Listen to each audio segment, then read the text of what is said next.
You hit an animal? I think it looked just like your granimal on your t-shirt. It was like a fox or like a coyote. Like it was just like horizontal to the earth, like, hey. And then the next second I hit it with the car.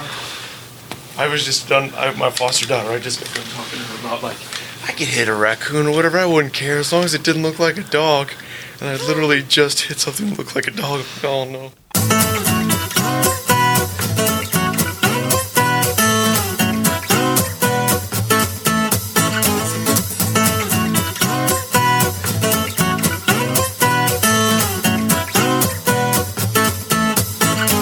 Welcome to the Everyone's a Critic movie review podcast. I'm your co-host, Bob Zarrow. With me, as always, is professional film critic Sean Patrick.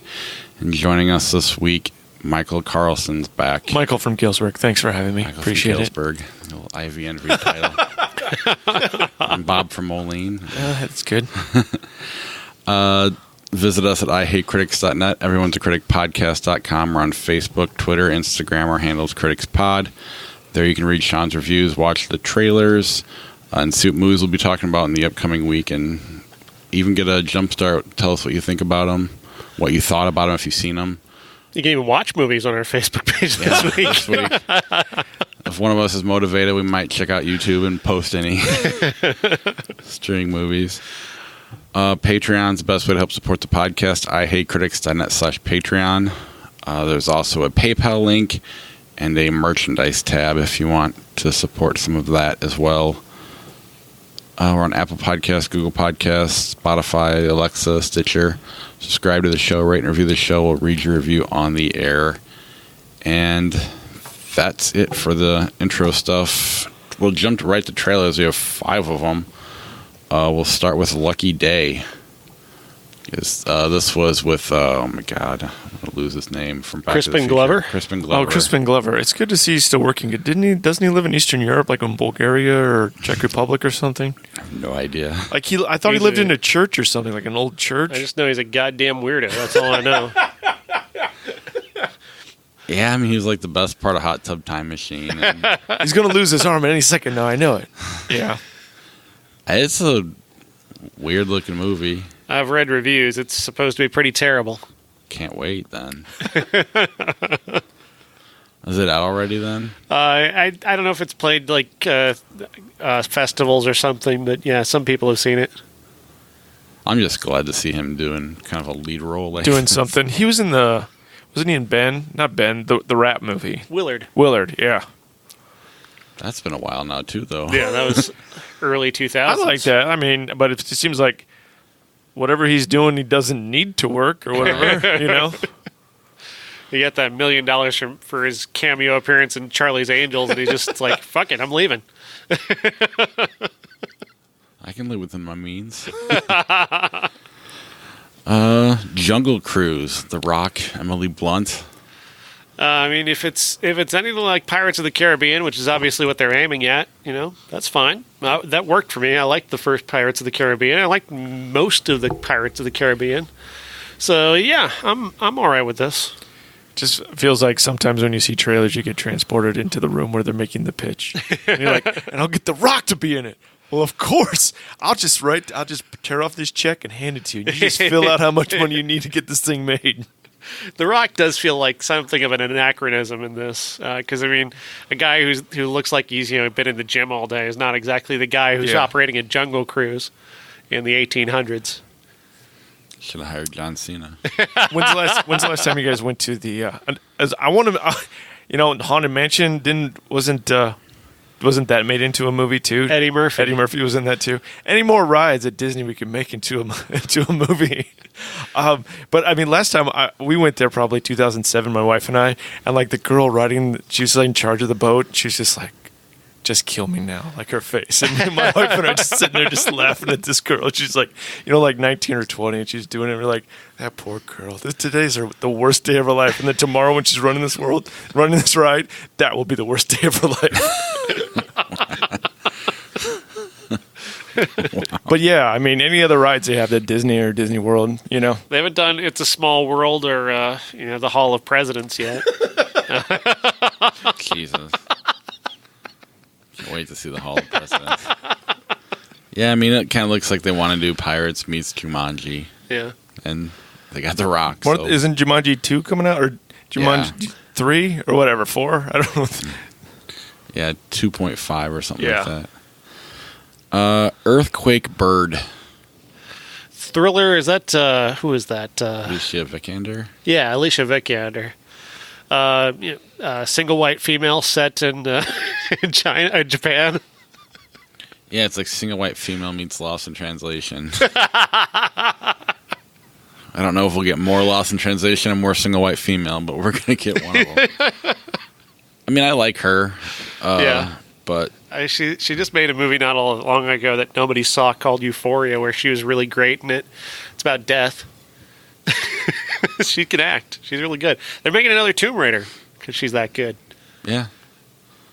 So I don't know. What else has she been in besides Tomb Raider? Ex Machina? Is that her? Oh, Yeah. okay, yeah. Okay.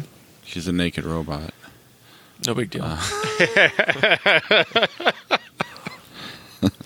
The Turning. The Turning. This is... Forgive me, because this title bothers me a lot, because it's also the title of a pornography film that I've seen. Seen, owned, whatever. It's called Eruption, but it was supposed to be about Mount St. Helens. So it's weird. I was just like, I saw that title and I'm like, what? I'm going to share this to the Facebook page. Not the porno. I don't know. I've seen this movie a few times, I think. I can't decide if it's stylish or not. At times it looked like, oh, this could be neat, and then other times it looked pretty typical.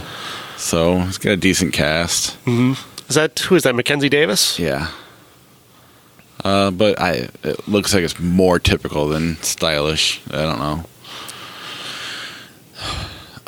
Then there's Doolittle. Robert Downey Jr. is not rich enough yet. How much money does this guy need? Right? Don't know. Oh, this looks like a bloated disaster waiting to happen, doesn't it? Maybe. You know what? He's climbed too high. He's got to go down a little, and then he'll come back up again. So, I mean, maybe he's just jump-starting his, descent so he can make his comeback again. Maybe. I was trolling Josh on our Facebook page because he thought posted. it looked awesome. He liked it, so I... Well, I liked it for different reasons, but... I lied to him and I told him it's actually secretly a musical.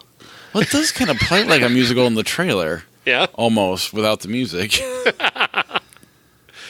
The original 1968 Doolittle was a musical disaster that was made for millions of dollars. Didn't it get the Best Picture or something? But they had to buy it, essentially. Okay. A nomination. It came along at a time when pretty much the massive movie musical was dying, and it was just like this relic of old Hollywood. And they just keep trotting it out there because kids love talking animals. Well, we'll find out if Iron Man's truly a movie draw, a box office draw, or not. But January, I mean, I'm assuming that is a you weird would think release. you would go Christmas. Yeah. And maybe it'll be select cities and then come out January. I don't know, but It's a bizarre release date. Is there supposed to be another Sherlock Holmes too, or did I just imagining that? I'm just imagining it. Okay. I mean, I keep waiting for him to do something artistic or something because he used to be that kind of actor. Was it Black and White? Is that the movie made in the 90s or early 2000s? Yeah, he was. That was a good movie. I thought that was. I mean, at least he's trying something different. I prefer him to just try to maybe just like Ben Affleck and Matt Damon. You one for them, and one for you. Just try try something different. Well, he can't work with James Toback anymore. He's canceled. So okay. Rightfully so. Okay. I agree. I've canceled I agree with it. All right, let's move on to our new movies this week. We have 4 of them, if I'm not mistaken. Correct me if I'm wrong. But I didn't see the Addams Family. I apologize. Really? I was too busy. My kids are going to see it tomorrow. So we have 3 of them. I talked to the guy. I asked him if a little kid could go see it, and he said it should be fine. I guess I was afraid it'd be like a Nightmare Before Christmas situation where you don't want to bring a 4-year-old to that, But they said a 4-year-old would be okay watching it. That's what the guy at the movie theater said. See, I'm the guy that's like, I took my 7-year-old to Rambo. Like when he rips out a guy's heart, like how much of the heart do you really see? When he rips his collarbone, like and he rips it out of his chest. When he throws the head down the road. Then we'll start with Gemini Man. Will Smith against Will Smith. Finally, the Fresh Prince versus Will Smith. That is kind of what it is, isn't it? Gemini Man, directed by Ang Lee, produced by Jerry Bruckheimer, from a script by one of the guys from Game of Thrones and Billy Ray behind Shattered Glass. So it's a very unique set of talents to create the whole gamut here. Yeah. At the beginning of the movie, there was like 8 different producers, and you're like, "Whoa, this doesn't look good." There's like 8 different producers on this, you know. So the premise is that that Henry Brogan, Will Smith, is the world's greatest assassin. We see him proving this by hitting a moving target aboard a train and killing it. Turns out, though, that target is not who he was led to believe it was. It's actually an American scientist and not a scientist who's defecting to Russia, as he was told. This has been done to set him up to be killed. Clive Owen's character, who's his former commanding officer, wants him taken out, so he's arranged this whole thing in order to give him a reason to do it. And now he's got to go on the run with a character played by Mary Elizabeth Winstead and try and stay ahead of the people trying to kill him, one of whom happens to be his 23-year-old clone. This is something that should be right up Ang Lee's alley in terms of the themes, because he is a guy who likes to examine big themes. He's a director who's got a tremendous eye for this type of storytelling. I'm a huge fan of his halftime walk movie. I thought that was amazing. This is more along the lines of a Jerry Bruckheimer movie. Yeah, this is a movie that's about chase scenes and action and high frame rate and 3D and. Isn't it like 120 frames a minute or something? Like, this is the way I'm going to shoot it. There's only 3 theaters that can show this. Wasn't that one of the right? It's HFR. I know that, and HFR 3D. So that's what they did with The Hobbit when they released that. I didn't see it in that format. I just saw it in an IMAX, and yeah, it was good. I mean, the CGI works. You know, there's a couple of scenes that are kind of that rubbery early 2000s CGI that kind of hampered the Matrix sequels, but for the most part, I bought into it. The movie doesn't have any depth, though, in terms of examining the idea of, duality or trying to battle your younger self, the demons of your past, that kind of thing. It's I felt like it was all about guilt, and there's a giant metaphor for guilt and all the weight of everything that you've done in your life. And it didn't really deliver. No, they were more interested in going back to that old trope about the ethics of cloning, which I mean, that hasn't been a thing since Dolly the sheep. Like, it's just a lot easier to do than tackling actual, personal identity and guilt and darkness and the idea of what it's like to be a hitman and having to live with the things that you've done. This movie doesn't have the time to try and deal with that because it just wants to be an action thrill ride. And as an action thrill ride, it's not bad. I mean, some of those chase scenes are pretty great. I think my dad would love this movie. Yeah. It seems like it's perfect for like a Saturday afternoon and you're watching it and you're like, it's on Netflix. I'll watch this. I was promised myself I was going to clean the garage, but this is on Netflix, so I'm just going to watch this. It's very minor entertainment, to say the least. I feel like that's like a Will Smith, what he looks for in a script. So this non-threatening, mildly amusing to people. There's no depth. I'm good. I got this. This is certainly the late period Will Smith, where he's eschewed being fun for being dignified, and that's not my favorite thing in the world. I'd like him to try and be fun again. It's been a while. He's starting to get very, very self-serious in his advancing years. And I don't mind that if he would make a good movie when he does it. Yeah, that's fair. Some of them are really bad. What's the crash landing one with him and his kid? They're like science fiction, and they crash land on an Indian. After Earth. Yeah, whatever. Okay. That was a piece of shit. Anyway, sorry, Will Smith. He's made some really terrible decisions of late. That drama he made with Edward Norton. Yeah. Oh boy, that was terrible. It's like you're pulling for him. Like, everyone wants to love Will Smith. He's everyone's favorite person, and you're like, just make something I want to watch. Yeah, well, when Tarantino comes calling, you don't say no. Yeah. Right. Jexi? Jexi. Adam Devine. And basically, I guess, a raunchy comic take on her. The idea here is that he's a millennial guy working for a website that specializes in listicles. You know, those things that are linked to the bottom of news stories on various websites with celebrity pictures that mean nothing to the actual story. He writes those professionally, but he dreams of being a journalist. But he's obsessed with his phone because as a kid, his parents would start arguing and they just hand him a phone to distract him from the fact that they're thank arguing. God we're past that now. That never happens today. So he grows up with just this phone attached to his hand, and one day it gets knocked out of his hand and broken, and he's got to go get a new phone. And the new phone happens to have the new advanced operating system, Jexi, voiced by Rose Byrne, who, once he agrees to the user agreement, is able to then do whatever the hell she wants, take control of his entire life, and boss him around, and generally just tell him what to do. So it starts off with her just telling him that he's chubby and he can't get the delivery food that he wants, so she orders him a salad. You know, and she's making fun of him and calling him a chubby loser. And she keeps kind of abusing him into becoming a better person, and that's basically the plot, is her just repeatedly abusing him to become a better person. I wish Siri would abuse me. Wait, what kind of, I'm what sick kind of weird eating... fetish are we going into here? No fetishes. Sure. I need to eat more salad. That's more or less what I'm getting at. I kind of cut out Beat after me, the Siri. salad. Just feed me good food. I don't want to be fat anymore.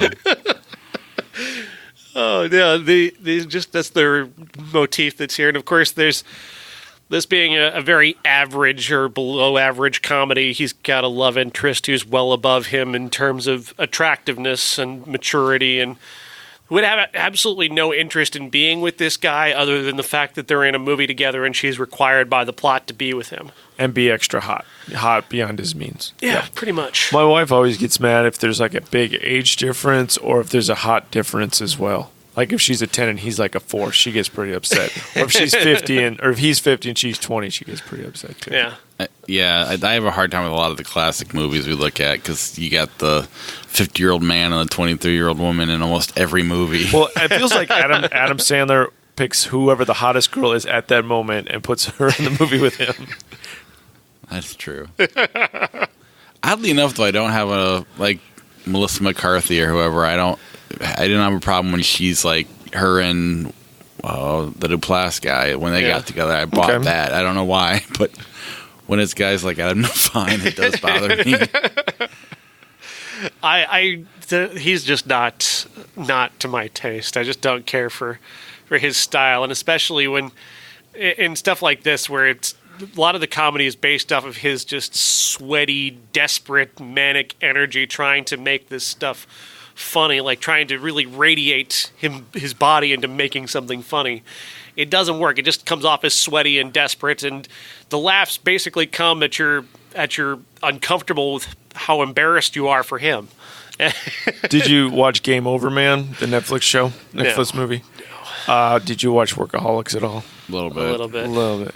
Well, it just feels like if you're in on those, you'd be in on this. Yeah. And if you like that comedy, you can also get it in this. But if you don't, then you're like, I don't want to watch this. But am I wrong that he's kind of a one-note joke? Yeah, he just has like the one thing he's funny for. Pretty much, yeah. I mean, he changed it up a little bit in Isn't It Romantic, where he's the romantic interest of Rebel Wilson, but that movie's entirely about her. He's just a functional part of it.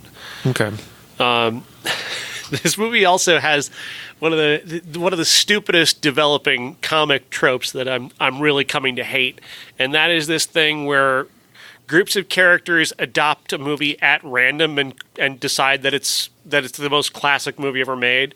So like in Ted, they had Flash, and movie Going the Distance did the same thing. I can't remember what movie it was, but they just decide that random 80s, 90s movie is now a classic that everyone loves. Red Dawn. Yeah. So whatever. This movie, it's Days of Thunder. Everybody loves Days of Thunder in this movie. Yeah. Why? Fuck, who knows? When Fuck all. we make your ghost movie, can we make Who's the Man the movie that everybody likes? Why not? I mean, Perfect. it's the perfectly random.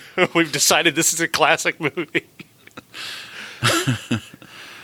I guess we're kind of expecting it, but at the same time, it would have been nice if it was a little bit above average, or at least average for comedy. Yeah, Wanda Sykes is really funny, but she's playing the character that's basically there so the movie can say that it's self-aware, because she's the one who's repeating all the things about, why are you so obsessed with your phone? Why you got that phone all the time? And that's her function, and she's the boomer voice of reason, which is this kind of feels like the kind of movie that a boomer goes, yeah, this is what phone culture does. Yes, I understand phone culture. This is what it is. Why do we always skip Gen X? It's always boomers and millennials, but we're just kind of, what about us? We're a pretty bland generation. Very cynical generation, generally, with the exception of you. We discovered last week.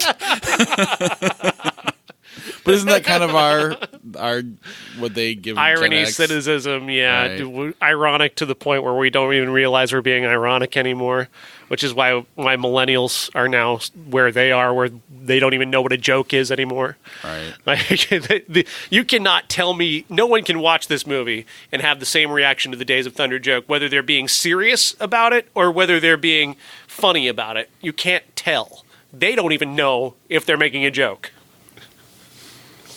Well, yeah. When hipsters came along, that's when I'm like, yeah.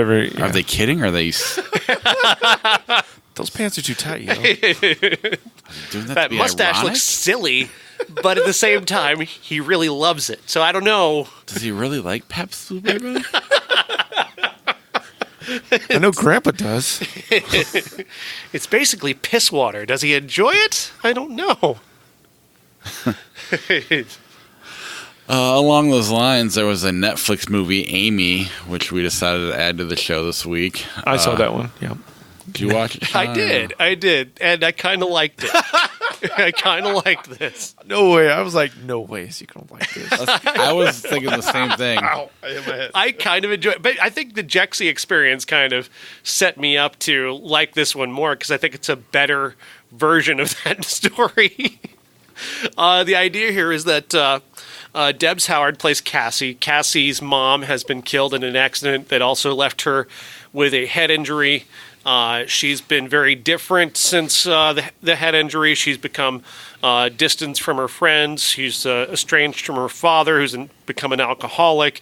And he likes to party. He's got this He likes to party. awful boyfriend who is just the worst human being on the planet, but she stays with him, I guess, just because that's who she was dating when she was in the accident. I guess I've romanticized her situation. Like, this is the way all high school romances are that I wasn't involved with. I'm like, that's probably what's happening right there with those people. Like, this is the way it's always been with these crappy people. Right. Anyway. So she by some force of the universe ends up with this phone that has the A.M.I operating system in it. And in that, you can choose the voice you want for your phone. And she happens to find a voice that she believes sounds exactly like her late mother. And this voice begins to tell her to do things to the point where she ends up murdering her supposed best friend who's sleeping with her boyfriend in a very violent and vociferous way. And Mom helps her dispose of the body in a way that might help her get away with it. And that's the way we're going to proceed for a mere 71 minutes, this movie. Yeah. Very short. Very short. But I got to say, that ending was funny. That made me laugh hard. I loved that. I really enjoyed that fucking ludicrous, brilliant ending. You just had the phone surrounding the tables. I really did enjoy that ending. I thought it was fantastic.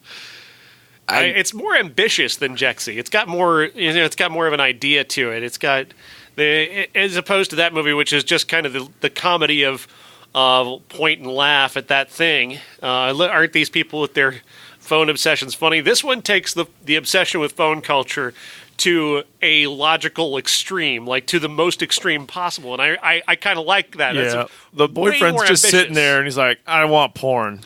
And like into the phone, give me porn. Porn, but he's asking the voice of his coach, which is fucking weird. Yeah. Yeah, that was... I guess my big issues with it are, I mean, it's stupid. But I mean, the way they end up with Amy is just kind of weird. You just random have a regular phone that has Amy on it, and then use her craziness to, I don't know. I think they could have done a little more with that. Instead, it's just like, oh, I'm just going to start using this phone on the side of the road. Now it's mine, and it works. And that makes no sense, yeah. And then she gives him a phone, and he's like, well, I'm going to stop using my phone and use this phone. And then somehow he deletes his phone, and it almost deletes her phone? How did that happen? But then it doesn't, so it's just like, why'd you even show me this? It felt like a Black Mirror episode to a certain extent, but it was fun. It was something, I mean, it felt like something you'd find on Netflix. Like, I don't think I wouldn't want to spend the money to see it in a theater, but it's still fun to watch. I don't think it's a great movie, but I enjoyed it. Just Have because fun. It's short and it's silly and it's got that ending. Yeah, and she's really charismatic. I like her. Yeah, and there's she is nuts, and so there's that great eyes. Like she's got the crazy eyes down. But I don't know. I guess part of me can see a pretty good movie in here, and that they just kind of didn't go for. But I guess it was a Netflix movie, so it is what it is. Low budget, high ambition, easy to watch for sure. Artless. But fun. You know what else I watched, just to kind of complete this, is I watched Her. I watched Her on Netflix last night because I couldn't resist it after sitting through these two movies. I'm like, I'm in it now. Let's just watch the Citizen Kane of this movie. Okay, the version. That's a good one. And it still holds up. It's still an amazing movie with so much heart and life and beauty and incredible production design, and Joaquin Phoenix is amazing. It's the no belt thing that bothers me. Doesn't he have like a weird no belt situation? It's the future. Well, no belts in the future. It's like Back to the Future too, where things are they're a little different, like three neckties. Very high waisted for some reason. But I don't know. That movie's amazing. And do you think this is gonna happen in our lifetime? We're gonna have robots like we've got real life rubber robots being made in Japan right now. Do you think there's going to be computers that are going to adapt to us quickly to become our best friends on our phones? I mean, you can put Siri inside of a sex doll, I bet. Well, have you guys seen the new Whitney Cummings stand-up comedy special? I guess that's why I brought it up, because she made a doll that looked just like her. And that talks and answers questions and shit. I mean, as quick as this... It feels like when the singularity happens, we're going to have like an awesome 2 weeks.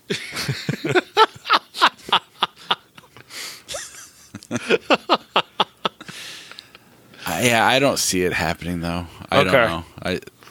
I'm cynical, though. Well, to me, it feels like it's going to be sad. This is what humanity's going to be. People are just going to they're going to lock into their homes even more when this happens, Anyway, I mean, it's the next logical step is the WALL-E universe where we're fat people in floating chairs. I think that's the next logical step before we even get to AI. Oh, I definitely can see that already starting. I mean, we're killing the planet, right? So we're all going to find a ship in the universe. All we need is the internet and an avatar. We're good. Yeah.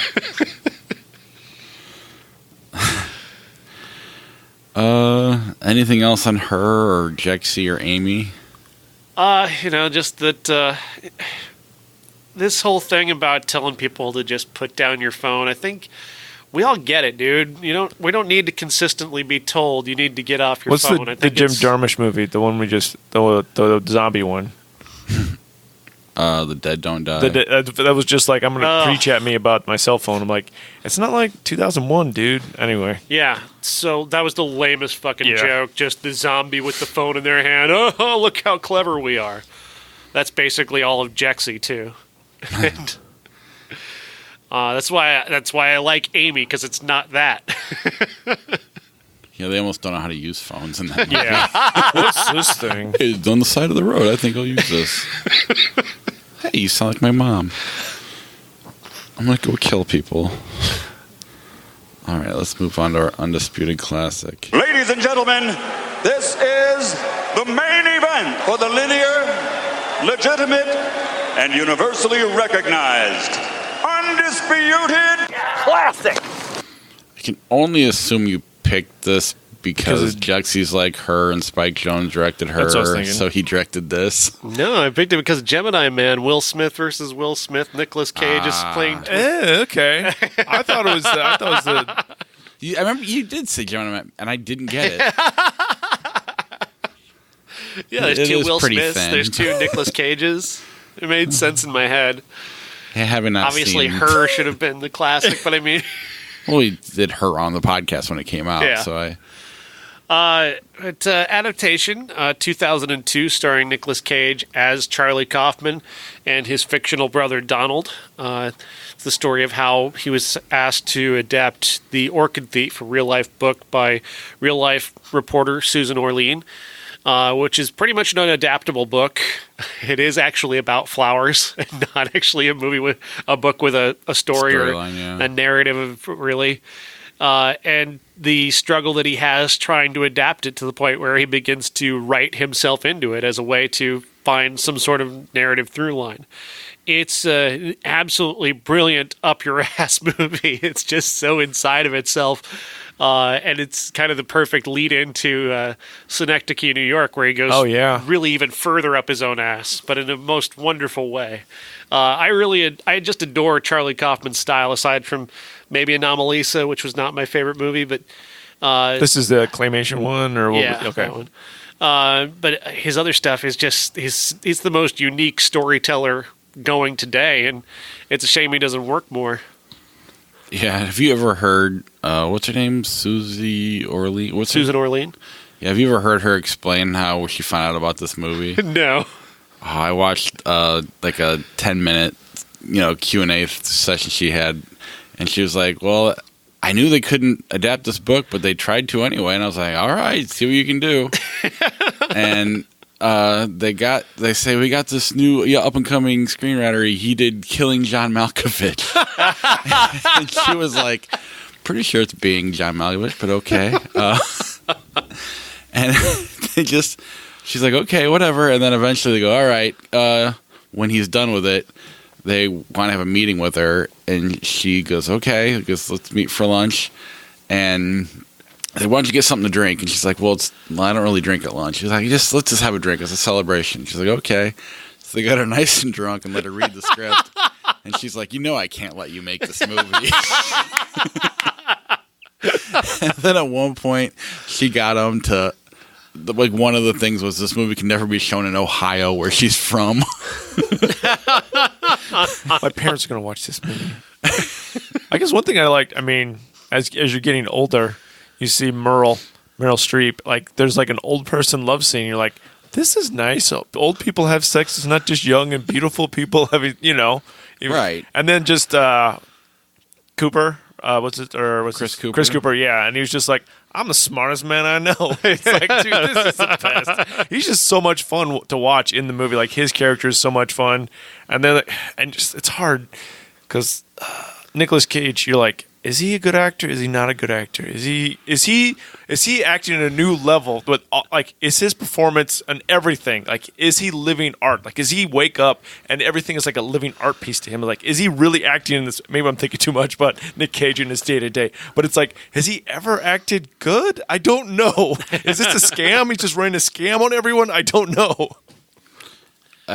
Speaking of being up your own ass, he's definitely that. Yeah.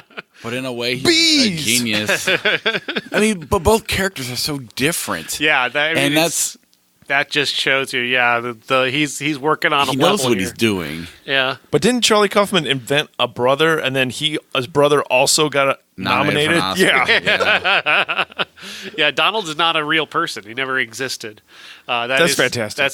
That's his idea of what a mainstream version of a screenwriter is, and the kinds of things that he feels he's incapable of doing. He invests into Donald, which is completely without his anxieties, but with his body type, his face, but has all the abilities that he doesn't have: the ability to be disingenuous, the ability to speak to women, the complete lack of a filter, the things that he would want to express if he could. Yeah, and it's neat because like his movie that gets picked up is all with explosions and sex scenes and whatnot. And I mean, it reminds me of is it The Player where he's like Bruce Willis and Julia Roberts will never be in this movie, and then at the end, that's the movie they're making. It kind of reminds me of that because in the end, that's what he adds to his movie. Yeah. About a flower. Yeah. I mean, it's similar to Being John Malkovich. I mean, it's a movie that when I see it, I'm like, oh my God, this is amazing. And then 10 years will go by before I see it again, and I'll gradually forget about it, and we'll do Flick Chart, and I'll pick against it. But it really is a great movie. Yeah, I love this movie. I love it a lot. I think it's incredible, and I think Cage is legitimately amazing in it. Yeah, I mean, he's certainly hard to take and take seriously a lot of the time, but I think this is a triumphant performance. I mean, he lives both of these characters so fully that it's hard not to take him seriously in this one.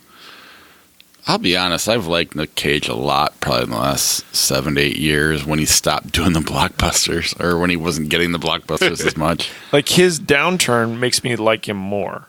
Like, because some of those movies are amazing. They're good. I mean, they're batshit crazy. But I mean, and then you get Mandy, which is just oh fuck, I love Mandy.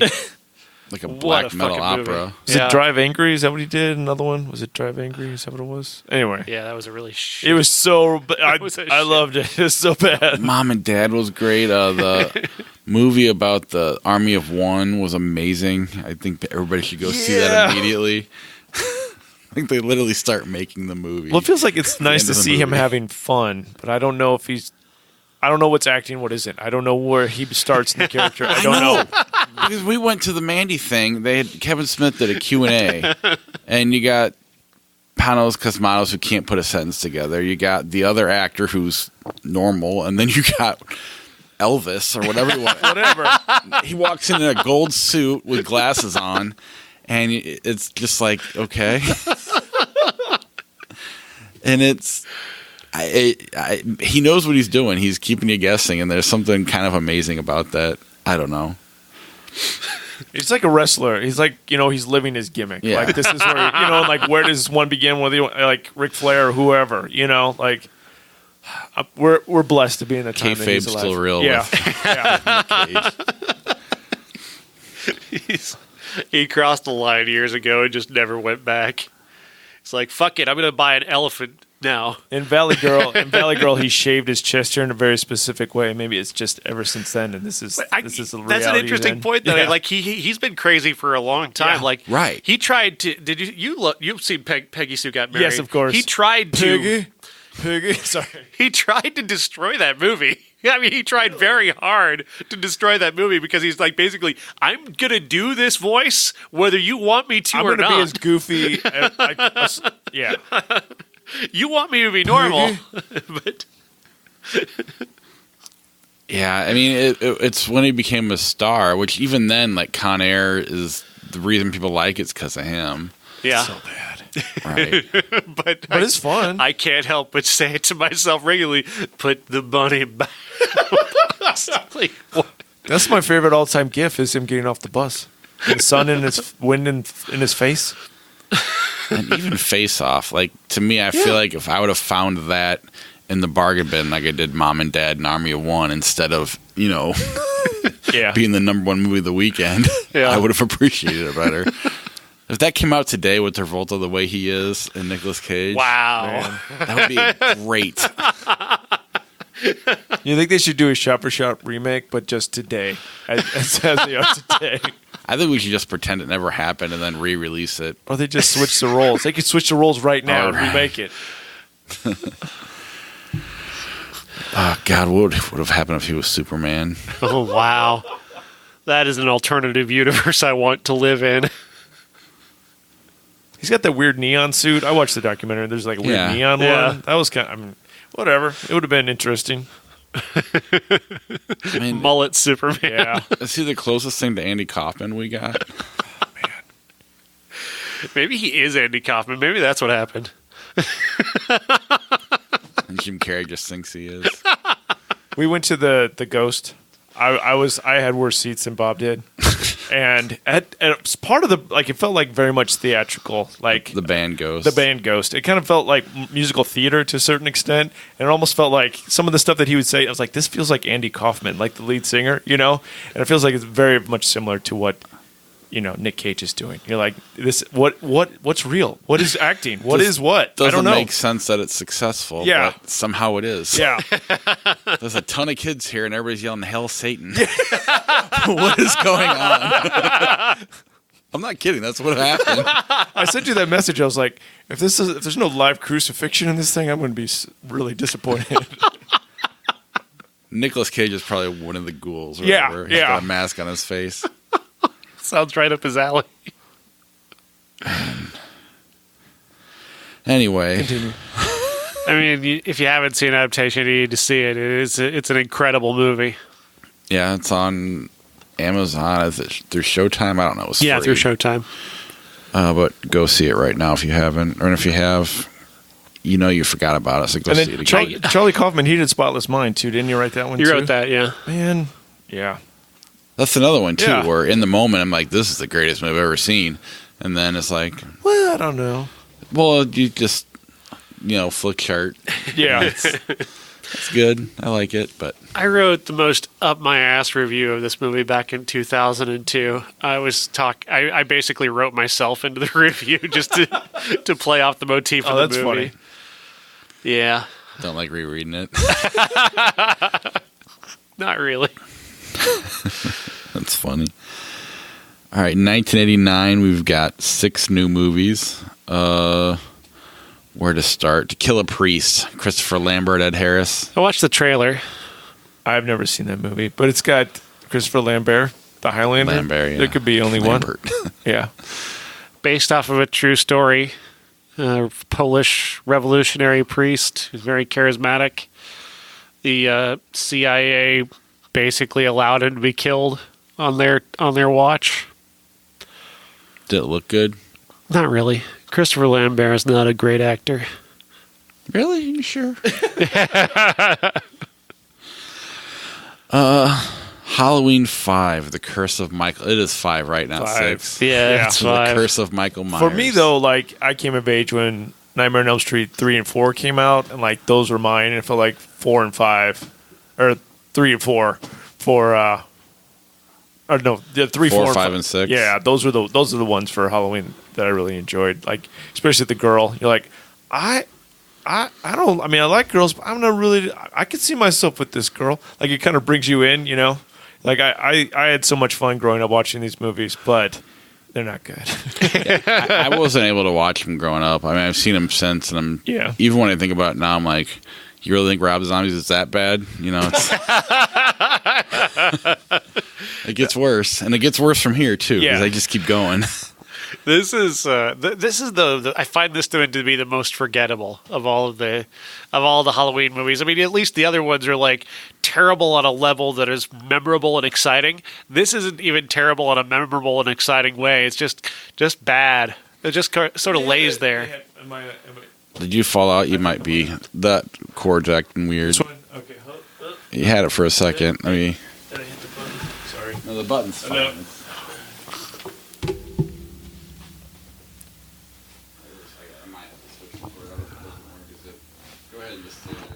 No. Hello. There's good right You're there. good. You're on. Well, anyway, I wanted to say that it felt like they had an avatar for little kids. I mean, hey, bring your kids. Come watch this Halloween movie. We'll put kids in it now too. But instead of teenagers, they had little kids in it too. So it kind of welcomed me into the Halloween universe, having a 12, 13-year-old girl in it. Also, Halloween 3, I think everyone should revisit it. It has no business being called Halloween 3, Right. but as a movie by itself, it's pretty fantastic. I mean, as far as a movie from that time. Right. No, I agree. There's this weird audience though that was upset that they stopped. 4, 5, and 6 is almost its own series. Yeah. And they had this big climax in 7, and they were like, "No, Jamie's coming back. We're gonna abandon it." And Yeah, go well, with those are the H2O." ones that really brought me in. I really like those. The whole Thorn cult thing that they tried to introduce at some something point. like that. I don't even really remember. They tried to explain how Michael Myers was able to continue to live by this cult called the Thorn Cult that put a tattoo on his hand and used runes to control him. And then Jamie Lee Curtis wanted back in. 3 or 4 different times. Where do we got? Breaking In. Breaking Reynolds. In. Man. I've seen worse Burt Reynolds movies. I said that earlier. What do you guys think? I didn't get through it. I was... What is this crap? I'm sure you have to watch 30 movies a day, so you'd be like, nope. After getting through that scene with him and Casey Shamasco and the sex workers, I'm like, no, I'm done. Like, I don't need to see this anymore. It wasn't a super good movie, but it had Casey Shamasco in it, and that guy was in some great movies in the 80s. Have you ever heard of 3 O'Clock High? Oh, Yes, sure. Yes. That whatever you're doing, just stop right now and go watch 3 O'Clock High. I've written about 3 o'clock. High. You think you thought it was too crappy? I think it's a little too Toxic masculinity. Yeah. Yes. Deeply but toxic. you know that was yes. made in the 80s where everything was okay back then. I guess Steven Spielberg, he was a producer, but he wanted his, like, after they got done making it to a certain point where they were finished, he's like, I don't want any more part of this. He's like, I was a producer, but I don't want anyone to know I was associated with 3 O'Clock High.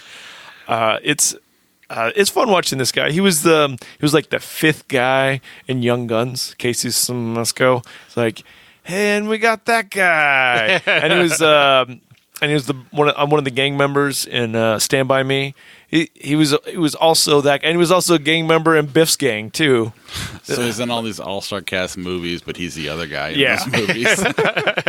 He's like almost Brat Pack, but not. Yeah, it was a lot of fun watching him be stupid. Like that was probably the most joy out of this Burt Reynolds movie here. Just him being an idiot. But at the It's end, like a really shitty Breaking Bad. yeah. Burt Reynolds is the man who Walter knocks. White. Yeah, and then at the very end, he goes to anyway. Spoilers. He goes to prison. He's like the king of the idiots in prison. He's like, it's real dumb. I don't know if it's free on YouTube. If you're stuck somewhere, maybe you can watch it. I don't know. It's on our Facebook page. Yeah, See, I'm too young to know that. You know, Burt Reynolds was never like the main guy when I was a kid, so he was kind of on the downward spiral. And I do remember an interview where he said striptease was the best role he's ever had. So and he didn't like Boogie Nights, so I don't know. My mom had a crush on Burt Reynolds a little bit. She had this movie that I never watched. Smoking the Bandit, No, although she liked. Cannibal Run 2. No, it was the man who loved women or something. That's. I thought it was a porno, so I was always just kind of in awe of it. My I dad never had that actually watched poster it. like in his like garage area, like he had it on the wall. Yeah. Also, a great mustache. But this is late period Burt Reynolds, and he just doesn't give a fuck. He's just so bored in He's this just movie. walking, like it feels like he's just walking through these movies. Other than Cop and a Half, he's just like walking through all these movies. He doesn't care at all, you know. The Fabulous Baker Boys. You know, I'm a huge Jeff Bridges fan. He's star of my favorite movie ever. And so I'm constantly like, there are times Jeff Bridges will just pop into my head, and I'm kind of wondering I'm thinking about what he's done or what he's going to do. And then we're coming up on this anniversary of 30 years of this film, and I'm like, why doesn't anybody ever talk about the Fabulous Baker Boys? Nobody ever talks about that movie. It's completely forgotten. I watched it today, and I'm like, oh, that's why we forgot it. It's a piece of shit. This movie fucking sucks. That's why we forgot it. Feels like the narrative is just so disappointing. Like you want stuff to happen and it just doesn't. And it's Right. like it starts getting momentum and it just kind of sucks it out of you. And you're like, can we just watch her roll around on the piano some more? Can we do that part again? I mean, the story is the two brothers who play piano in piano bars, and then they take on a singer who's a former sex worker for reasons that don't really matter to the plot in any way. Sex work is work too. She's just a sex worker, and that's her backstory, and we don't have really any interest in how that informs her character, because she's really just here to be a function of the plot device. Tearing apart the to brothers. Yeah. Basically, will Jack sleep with her or not is what she's there for, and then they give her an Oscar nomination because reasons. Not that she's bad in the movie; she's the only good thing in this piece of shit. But Yeah. I don't know. When you're 13, there's a lot of Oh, reasons. yeah. This is definitely the movie that got me into puberty. I'm a new man now. To the point where, I mean, I do remember I don't remember the movie, but I remember her. Right. And, Hot Shots did great stuff with this. They did, But, yeah, I mean, I'll always have a thing for girls on pianos. Jeff Bridges, could he be any lower in energy in this movie? It seems like it's an absolute effort for him to say words in this movie. There's a difference between disaffected cool and just disaffected in general. Like, he's just, whatever, I got a dog, I'm going to take the dog to the vet. Is my dog okay? I'm just here to pick up my dog. All right, well, hey, you're a good singer. Do you want to maybe go upstairs and have sex? Maybe. No, all right. Well, I'm going to go. I'm going to leave. We're going to break up.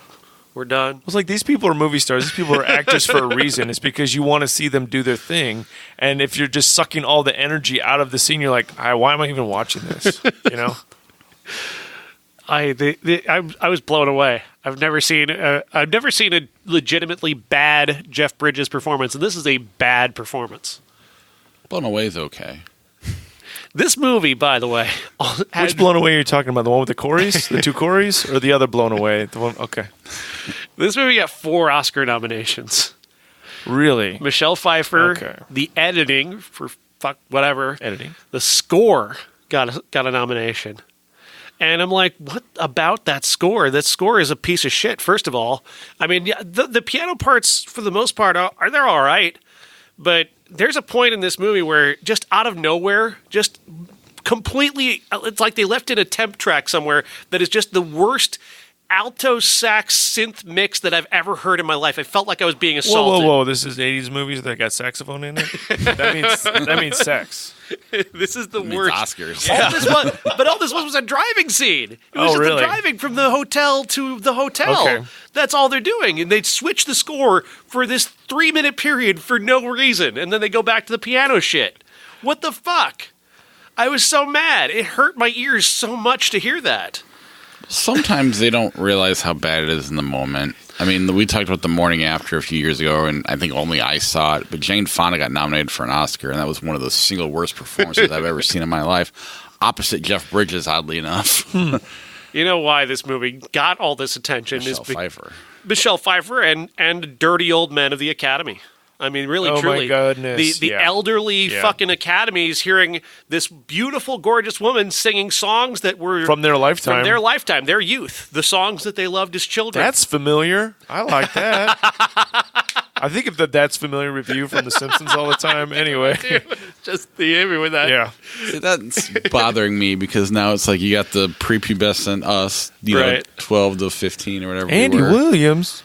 And then you got the dirty old men, all of us kind of on the same wavelength going into this movie. Pretty much. It's kind of disappointing. I think you hit the nail right on the head there. I think Yeah. that's exactly everything. That's a good transition. Crimes and misdemeanors. Speaking of dirty old men. Woody Allen and Martin Landau. Martin Landau plays an ophthalmologist who orders a hit on his secret girlfriend, played by Angelica Houston. Woody Allen is a documentary filmmaker hired to make a documentary about his brother-in-law, who he hates, played by Alan Alda, and that's being produced by Mia Farrow, who's somebody he begins to have a huge crush on while he's still married. And it's about an examination of morality, and it's about examination of the emptiness in general of the average life, the things that you want that add up to absolutely nothing. Martin Landau commits essentially a murder in this movie, and nothing happens to him, and he just gets to walk away and live his life and actually become a better husband and father because of it, and more successful and happy after he's done this. It really is it is that dark, and then you've got Woody Allen's thing where he's just this selfish, narcissistic guy who has to have everybody live into the box that he wants them in, and when they don't, he views it as this grand tragedy. And I find it fascinating that even if it's almost by accident, Woody Allen is commenting on just how shitty these guys are. As much as he puts very little work into creating the female characters who could actually further demonstrate that, because these female characters are basically nothing in this movie. It's about letting them off the hook so he can just keep beating these two guys, beating on how horrible these two guys are and how the universe doesn't care how shitty they are. As far as other Woody Allen movies, where would you put this one? Or? It's high on my list. One of my friends, this is one of his favorite one. I like Stardust Memories and then, Manhattan and then Annie Hall. But I mean, this is worth checking out. I haven't seen this one. Oh, absolutely. Okay. Yeah. It's an easy watch, and it's also one where you're just kind of fascinated by the sort of train wreck quality of what he's commenting on almost accidentally. Because I don't know I can't speak to what his actual intentions were, but he really, if you look at it from the perspective that I'm looking at it from, he's really laying into the emptiness of the universe that would allow people like Martin Landau to do what he wants and to get away with it and not even feel all that much guilt about it. And how he's taking this guy who is played by himself, who has so much of the things that he wants and can't have them. And the universe just denies him everything that he wants and keeps throwing in his face how everybody else gets what they want. I dig it from that perspective. It's a deconstruction of narcissism and self-involvement that he does pretty much better than anybody. That's very cool. And then kind of the main movie, Look Who's Talking. Oh my goodness. You know what? Thank goodness this movie came around for John Travolta. Otherwise, people would have just forgotten. He would have been totally erased from the 1990s. The true movie that resurrected his resurrected career. this man's career. Oh man, thank God Bruce Willis could help him along the way.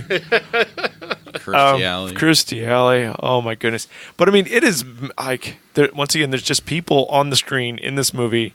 This was like a moment in time. Like everywhere I went, somebody rented this tape. Every sleepover, somebody had this, or like 3 Minute and a Baby. Like this was what people were watching. It was like constantly on TV. This is what people were watching. Some people are kind of down on the sex education portion of this, but we are living in idiocracy, people, and I'm pro this movie. People need to know more about sex. People need birth control. I've got multiple foster children at my home now. They need to know about birth control. It's like people, but it's so much fun just watching John Travolta do his thing. And then when he plays characters, he's like a scumbag, but he also, just watching him dance, watching him do his thing, like just him having joy, like he's so sad right now. Like in anything, it's just so sad. Like I want everyone to live a happy life, but it doesn't seem like I don't want to watch him on film anymore. Like here, it's so much fun watching him and Look Who's Talking. There's that gleam in his eye in this movie, I want to be a pilot. This is basically like the country music of movies. It's just it's like the alt country. It's the Walmart of movies. What's the easiest thing to consume for people? Yeah, they just kind of glossed over the felony he creates by picking over her address. No problem. Oh, also, in my podcast, I don't know if we're to blame or partially to blame, but who's his uncle? Not Robert Loggia. Who's the other guy? Abe Vigoda. Yeah. He plays his uncle. There was a countdown website for a while, and every week on our podcast we talk like, another week, he's still alive, and then eventually he wasn't alive, and we're like, maybe it's all our fault. Once again, it was 2016 when all the celebrities died. He also died. Abe Vigoda also died. Yeah, but everybody thought he was dead for 20 years. Yeah, I know, and they had like 3 or 4 like fake deaths. Your podcast probably reminded people he was still alive. Who's Abe Vigoda? Fish from Hill Street Blues. Hill Street Blues. Or no, Barney Miller, yeah. No, I watched this with my kids, and they need to know, but he's right. And my kids always, like, there was a picture of a family picture without my son and my niece in it because they weren't born yet. And he would always ask when he was little, where am I in this picture? And I'm like, you're in my balls. You were swimming Greatest around. father ever. My daughter just went to a funeral, and then it was my brother-in-law's grandmother-in-law, And my daughter ended up going with my wife, and my daughter came home and she's like, "You know what, Dad? When you're dead forever." I'm like, maybe it's not too young. Just give people some reality. It's like, this is what happens, circle of life. And I'd always tell him he was like a little fish swimming inside there. And as he's watching the beginning of the movie, he goes, "Dad, they're more like tadpoles." I was like, yeah, you're kind of right. Sex ed, birth control. We're living in idiocracy. This is what we need. Yeah.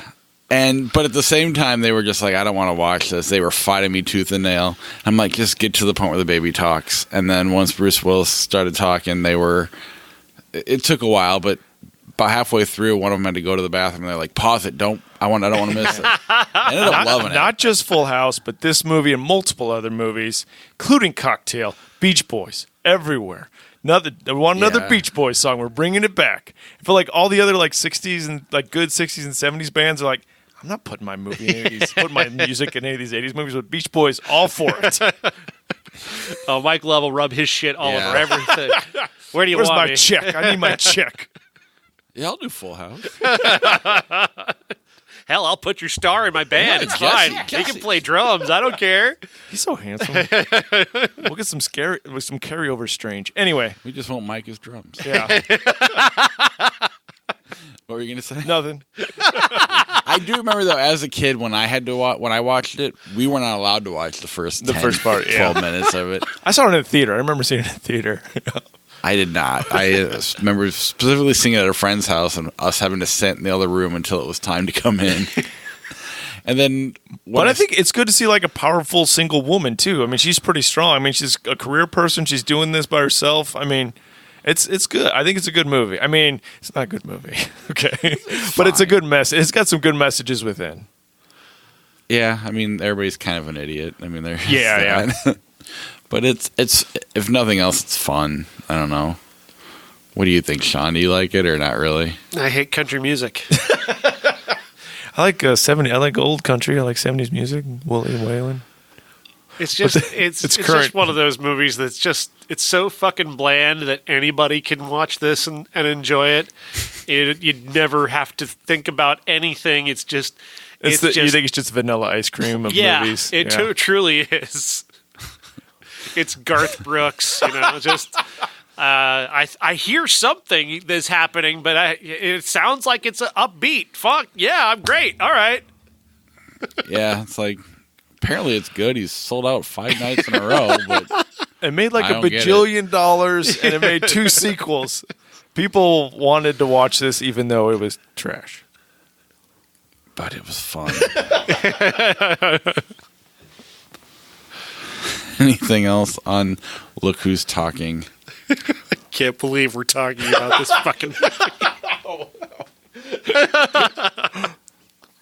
It was fun. It's fun. This is the only one I didn't watch this week. Okay. I know I don't need to watch this garbage. I watched half of this Burt Reynolds bullcrap over this movie. I saw this movie when I was 13 years old. I never need to see it again. That will be our show. Then next week we got Maleficent 2, The Mistress of Evil, Zombieland 2, and then our classic is Zombieland. Because we're going to be lazy this week. That does predate the show, right? Zombieland? It does predate the show. Did you guys like Zombieland? I love it. I love it. I think it's good. Yeah. Okay. I'm curious. Was there a clip in there where they're talking about Bill Murray dying in this I thought movie? Bill Murray came back or something, or I don't know. Yeah, I don't know. Whatever. We'll Pretty see sure what they happens. blew a hole in him and he died and then came back to life as a zombie. Right. Okay. I don't know. It looked like I don't know. It looks like it's too big. The sequel. I don't know. I'm a little worried it's not going to be as good. But anyway, and then from '89, you can tell me if any of these are worth watching. Fat Man and Little Boy.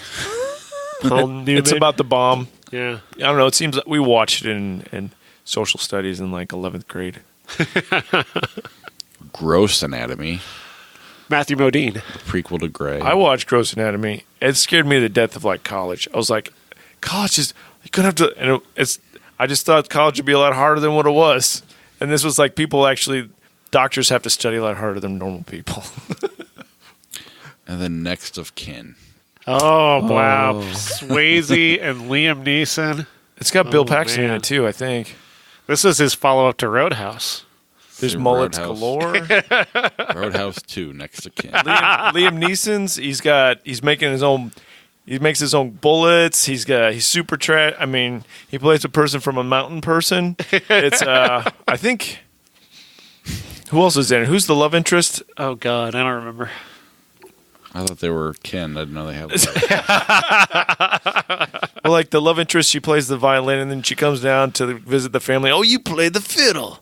You played it. So it's like it kind of leans. And Ben Stiller's in it. He plays like a mafia guy. It's real bad. It is. Helen Hunt? Yeah, Helen Hunt plays the love Helen interest. Hunt, I think it's Chicago. I think this takes place in Chicago. And then there's like a lizard guy, and then there's like a bow and arrow guy. Like each mountain person has their own stereotype that they have.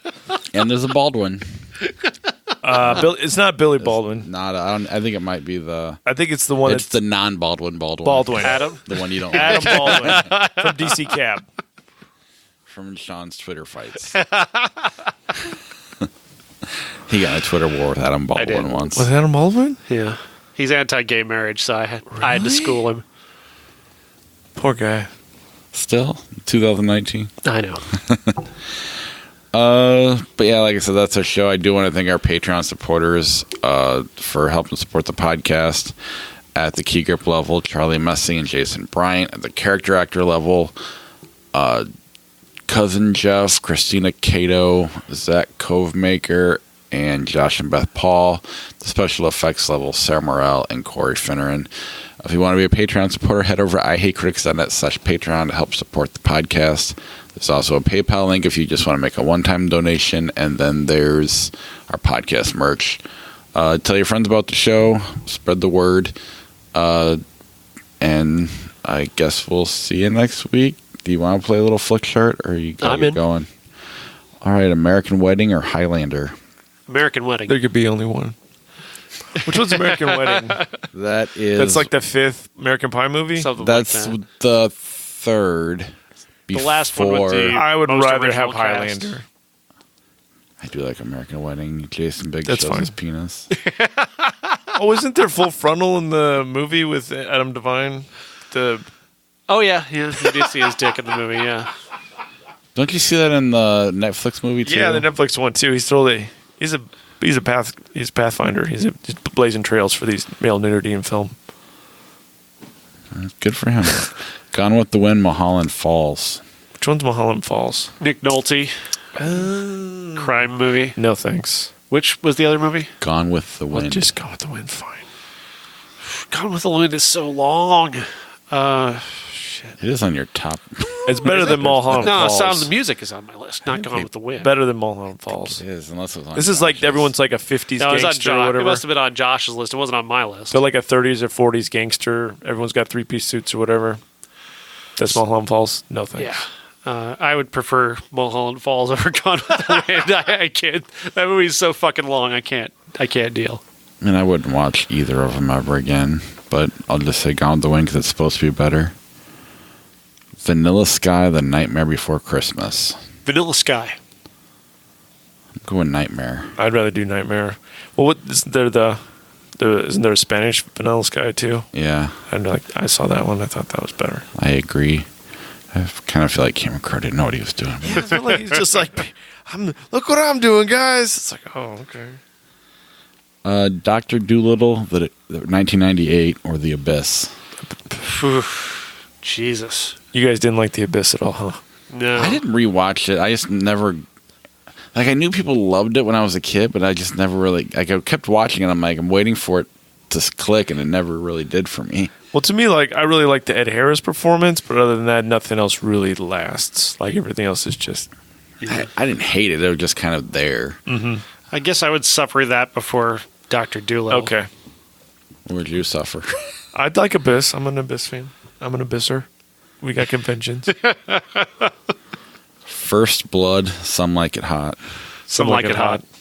First Blood. Calling me a baby killer? I was talking to my brother about it today. We watched that on TV all the time, but never actually finished it. Right. And then Sunday we were finally able to finish it, and we were all excited to see how it ended. And when it ends with just him crying like a little baby, it was so disappointing. And, like, he's doing the acting with his fingers, like, on his forehead, and he's, like, tapping, like, I guess he's acting. Batman and Robin, 1997, Finding Nemo. Finding Nemo. The Brothers Grimm, Sex and the City. Oh, Brothers Grimm. Sex in the City is fucking rotten. No, I don't want to pick either of those. All right. Captain America, Civil War, You Don't Mess with the Zohan. Captain America. No, I think Captain America's better than Zohan.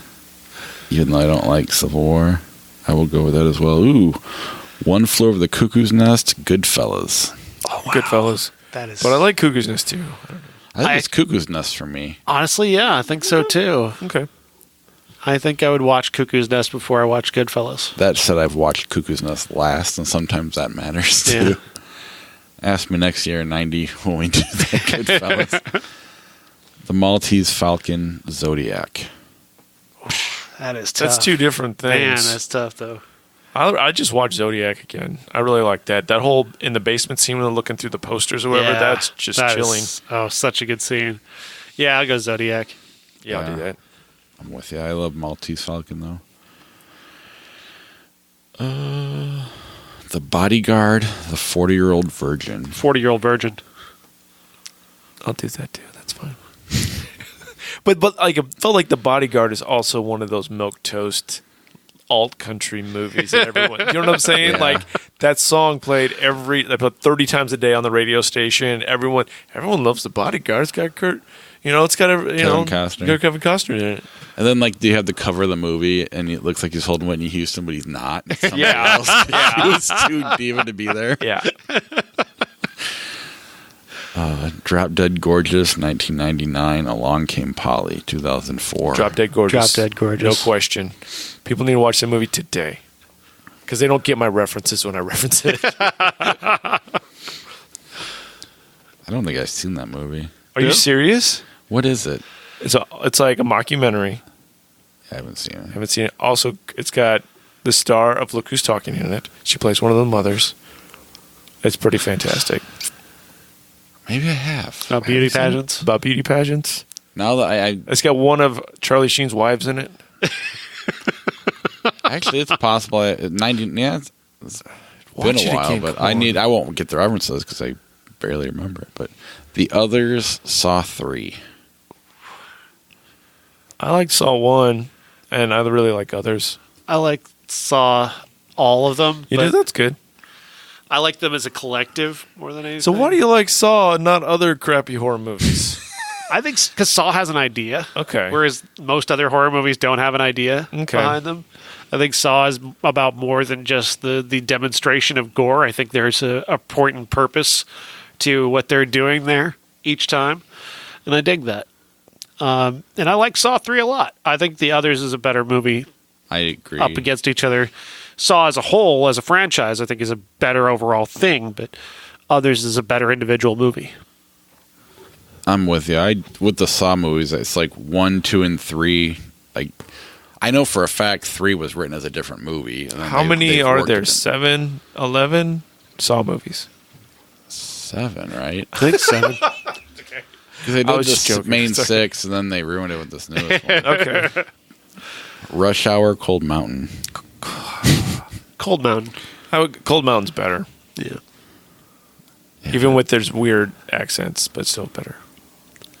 Ender's Game, Pan's Labyrinth. Pan's Labyrinth. Yeah. Disturbia, About Schmidt. About Schmidt. Dear Induku.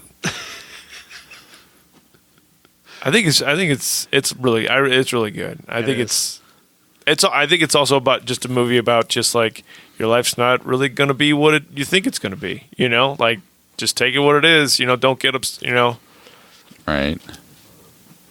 Gladiator, Who Framed Roger Rabbit. Who Framed Roger Rabbit. I think Josh would take Roger Rabbit too, as much as he likes Gladiator. A Knight's Tale, Phantom of the Opera, 2004. Knight's Tale. Yeah. It's a fun movie. Deceptively fun. Yeah. Is it Alan Tudyk, the other Yeah. ginger man in Hollywood? It's good. Good for him. Here's a unique one. Unbreakable, The Royal Tenenbaums. Oh, interesting. Unbreakable. Yeah, that's like my least favorite. Royal Tenenbaums is my least favorite of his movies. Oh, really? Yeah. See, that's my most favorite. I really like Royal Tenenbaums, but I really like. I like Unbreakable. I put Unbreakable above it, but I like Rushmore the best. Well, I guess I almost think of Rushmore as somebody else. But yeah, you're right. Rushmore, but then this is my second. Smoke, 1995. Pinocchio, 1940. Which one's Smoke? Madonna and Harvey Keitel. Yeah. Yeah, I've seen that. No thanks. Pinocchio it is. Yeah.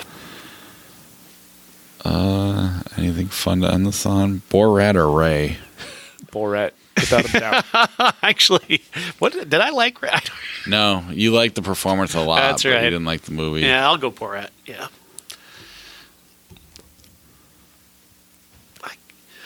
I did do an impression of my mom there. Did I see that movie? Did I like it?